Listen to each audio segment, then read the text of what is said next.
Hello and welcome to part 3 of the AWD system overview. In part 1 we looked at the factory, in part 2 we looked at the walls, and in this part we're going to look at the outposts. So far with the walls we only used the one train here. The outposts, this is what this second train is for. So with the outposts we're going to be using both of them. The trash system's now finished recovering from deconstructing the walls, so we'll head out. I've left the rail in place from part 2. However, with the magic of the editor, I've spawned in some ore. So here in the outpost book, we've got some outpost templates. Now this is the large one. We also have a smaller one, and we have one with no walls. So this is ideal to use this in your, if you're inside your main walls, you just want to tap into another ore patch that's within your primary, perimeter defences, and you can use this one. This one snaps because obviously it's not got any miners on it.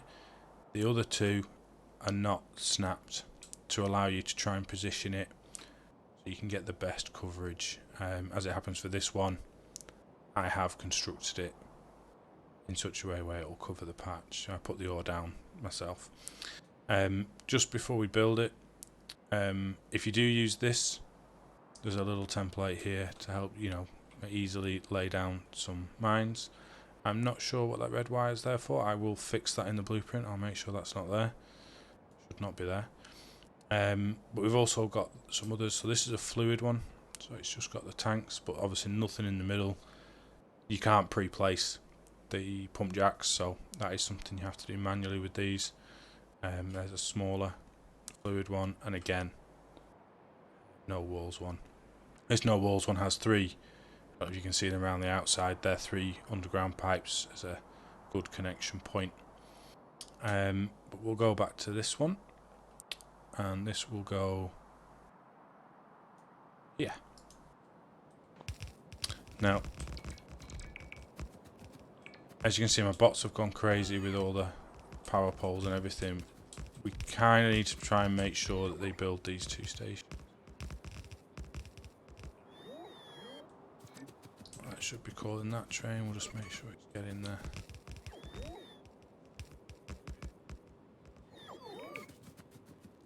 Yes, here's trains. I'm trying to get run over. So the Denver one's turned up. The main supply one turned up. Here's the outpost one onto this side. Again, they'll wait for 20 seconds. I don't have any long-handed inserts. Put any bots in. So we need to start putting the bots in, so we'll start building it. We also need to run the perimeter. Let me get some radars. And make sure it lays all the track.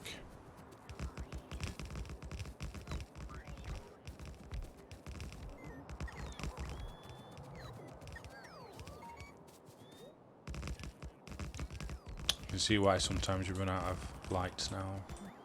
A lot of lights. Again, this will save us here. I'm already out of power poles, but that's fine. The bots will build those. Again, doesn't matter. All the station things, parts come in the outpost train. So if you haven't got enough to finish that, that's fine. You just really need to make sure all the rails are down, the signals are down, and it will build everything else itself. So I can even turn off my bots now.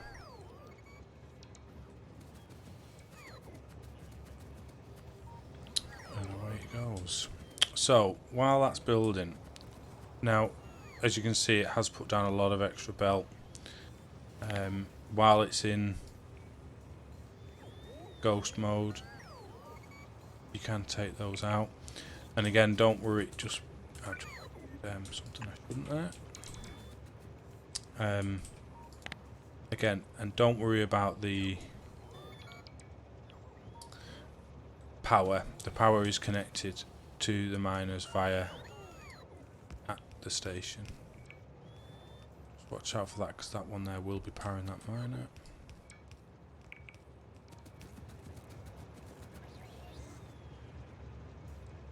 I mean, you don't have to do this, you can just leave it.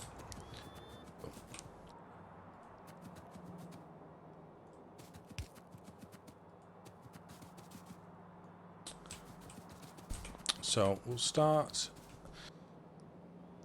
All the stations are the same that were in the wall station, they're just in different places, and then this is obviously an additional one, but this operates the same as the main supply one. Ammo station is here, trash station is here, and the fluid ammo's here. And again, it's missing a pipe.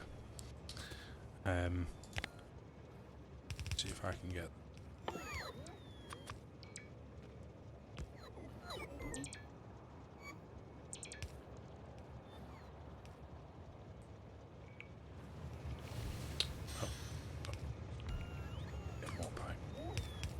There we go. As it just keeps coming and going. But let's go and start at the actual station. Come back.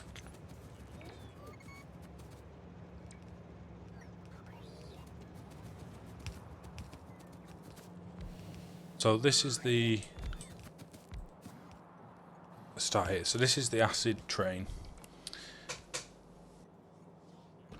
Now this we'll get a signal down this green wire. Now this green wire goes right to the middle of the patch. See it coming across on there.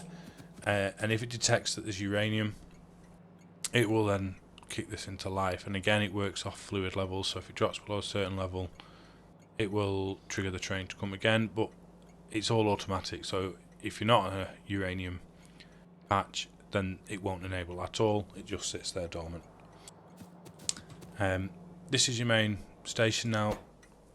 It's just called Outpost to start with. You can obviously put out name whatever you want. I usually just put what it is afterwards, so Outpost Iron or Outpost Copper. And you can have them all the same name if you want to, and it will. I'll show you in a moment. But I've set it up so it will influence the pathfinding of the trains depending on how full this station is and how much resources are here. The two sets of lights, this set is how full the station is, this one is how full the train is when a train is here.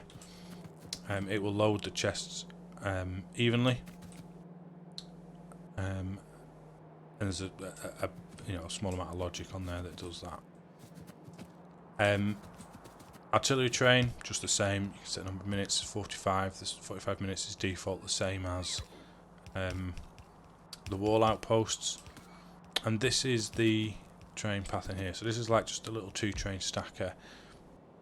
And what happens is these are all red at the moment. So these are all giving a red signal on the train pathing.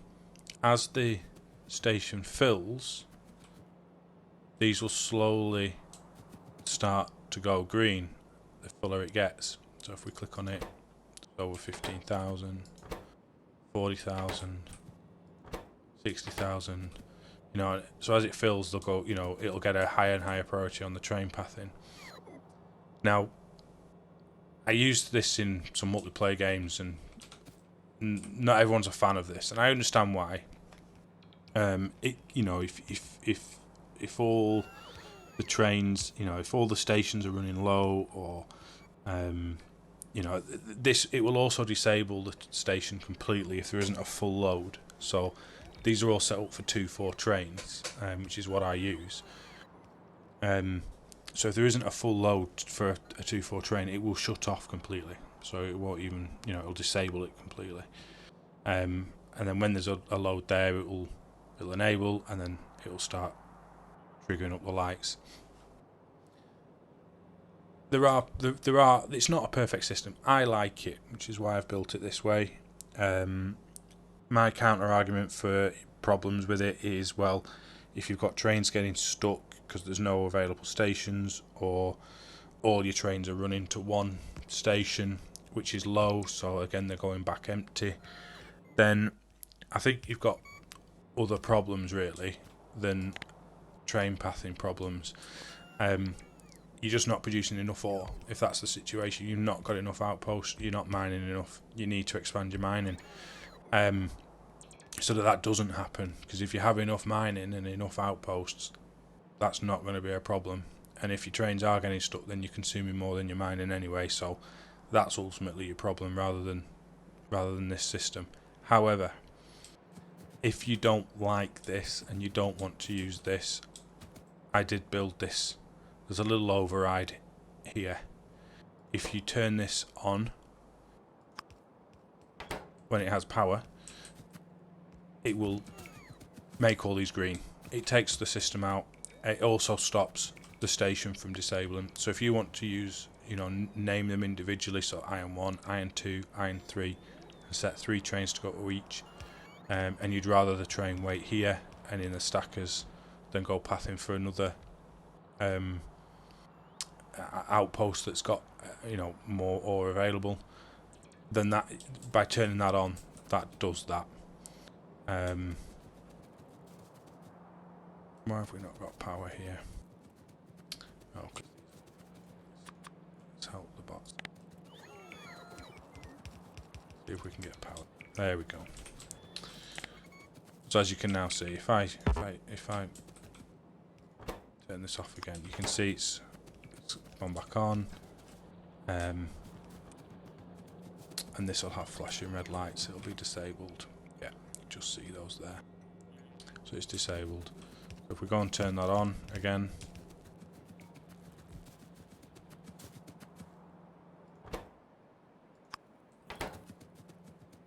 these have all gone green.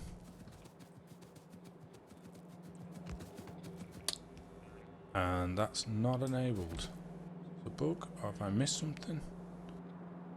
What's not built? Lights. The signal comes down this red wire here. Let's just get these lights. There we go. Now it's getting the signal.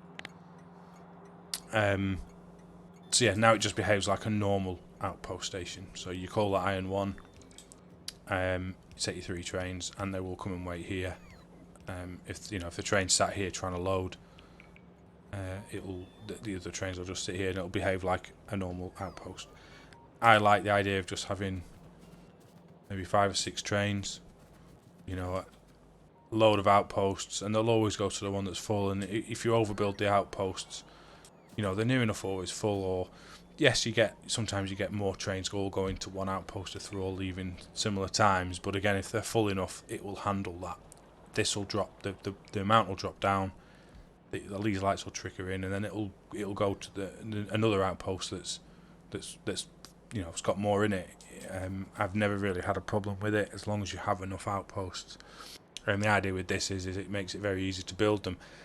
Once I've got these rails down, there's no reason why for me to still be here. I can leave this now and it will build and start working on its own.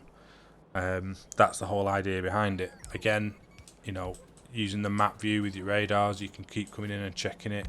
It's really handy now they've put lights on the miners when they go red. Get your decon planner out, decon them, trash system brings them back, recycles them. Really easy to do. You can use the same decon planner when the outpost is finished. You can decon all the walls, decon everything. Again, the only thing with this particular layout you've got to be careful of the trash train is here. Its exit is right round the outside. So just be careful with the rails if you're going to do it that way. On this particular one, the other ones, the smaller ones, have the same station as the. Look, they've got there's 2 separate stations there. Funny enough, they've got the AWD wall station at the bottom, and the top one is the no wall, pretty much, station. So you could decon all the rails for the station up top. Just make sure you leave the trash station in the bottom, and you could decon it all that way fairly easily. But that's the outposts really. Like I said, you can disable the pathing system here if you want to give them all individual. The artillery train is the same. This just kind of manages itself. That manages itself. One thing actually that I need to make you aware of with the where is it? With this one,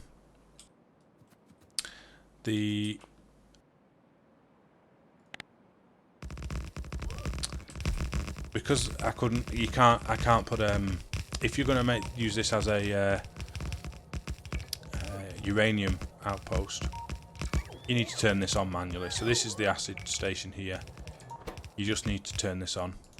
Green light will tell you that you've enabled it, and then obviously the yellow lights are just the same for the enable disable, you know, as it calls the train.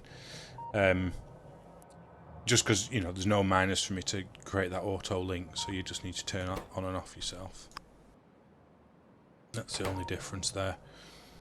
The fluid station outposts are exactly the same. The pathing system is set up the same for the amount of oil, primarily is what you're going to use them for, crude oil. It'll path the same, whichever one's got each outpost will store up to 1 million crude oil. Whichever one's got the most is where it will send the trains. And that's pretty much all there is to it for those. Yeah, that's it. If you do have any questions about any of this, you can put it in the comments. I'm not on YouTube very much. I do use it a lot, but I'm not on my channel very much. So if I don't reply straight away, please don't worry. I will try and reply when I can. If you do have any questions about the system, but yeah, it may just take me a little while to reply. Real life, you know, gets in the way of stuff like this, unfortunately. But yeah, that's it. Thanks if you watched all 3 parts. Thanks very much. The links are in the description below to download both the AWD system and the rail blueprints. If you want them, click on them. The links will take you to Pastebin to get them. I will put it on the Factorio forums as well at some point, which will probably link back to these videos as well. But I'll put it on Pastebin for now when these videos go live, so it'll be there ready for you to use if you want to. Thanks again. Thank you. Bye bye.